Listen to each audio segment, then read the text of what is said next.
Hola clase, lo siento por no estar aquí hoy. Yo estoy en casa con mis hijos. Today in class you are going to be working on Duolingo. Duolingo is a website that has a lot of free resources for learning languages.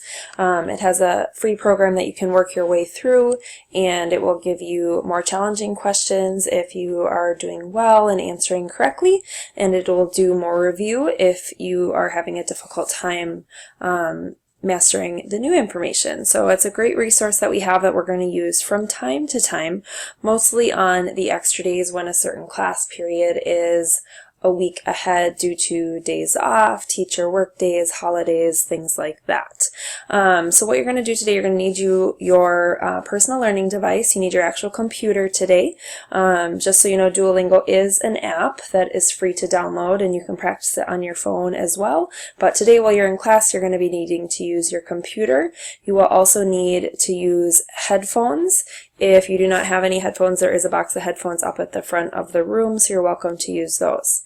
You need to open up Chrome, and that's your internet browser, and you're going to go to the website that you see here up at the top, Duolingo, so www.duolingo.com. Once you get to this screen here that you see, you're going to go ahead and click Get Started.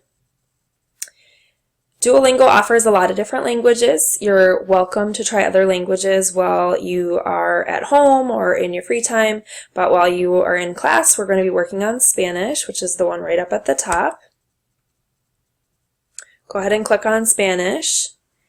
And then there's a little welcome and a tour. I do actually recommend the tours. Is pretty good. It is informative, but you don't have to do the whole thing. In fact, why don't you just watch up at the screen, and I'll just kind of click you through a few screens so you kind of get a feel for the types of things that you're going to be doing. So you don't have to click anything right now, but I'll start the tour. When you see words with these little underlines, if you hover over the word, it will tell you how to say that word in Spanish. So right here you see, hello, my name is Duo, and if you hover, I'm hovering right now over the name, and so it tells you down here, mi nombre es. So that's how you say it. It'll tell you what the translation is. So there will be times when you have to translate a sentence, and like right now, if you didn't know how to say hello, my name is Duo, again, you could go over here and hover over. So you see hello is hola, my name is Duo, mi nombre es, and Duo is simply the mascot's name, but do notice that he does have an accent over the U in his name. So if I'm going to just kind of show you an example here, hello is hola, mi nombre es, and if I wanted to go back here and check the spelling, I could, and then Duo, capital D. Underneath our text box, you do see the special characters, so here's the U with an accent, O, and then I can check, and it is correct. That's one type of activity. There will be several other types of activities that it will prompt you through. You can set a daily goal. This is not an expectation that you have to do Duolingo every day, but students have in the past thought it was fun and have told me that they have kept it up outside of class. You can just set it for casual for now. Actually, you can change that if you want, but it doesn't really matter. We're just going to be focusing on it while we're in class. So you could continue going through, but we're going to go up here to the top right and click Create a Profile.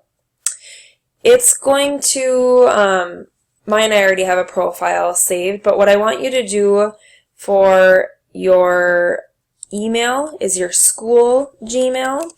So you're going to type that in there.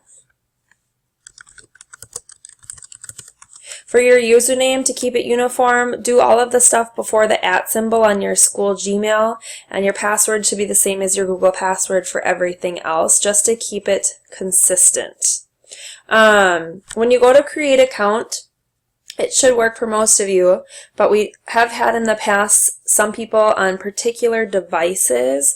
Duolingo is already trying to make you an account, so it may be easier for you to sign up with Google, and this is particularly true to those of you who are using Chromebooks. But either option, you can go ahead and try to create an account using your school Gmail, your username, everything before the @ sign in your school Gmail, and then your Google password. create an account, otherwise sign up with Google, and one of those two should work for you.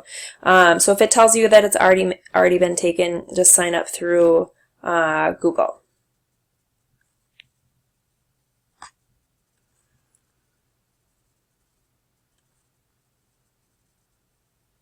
Okay.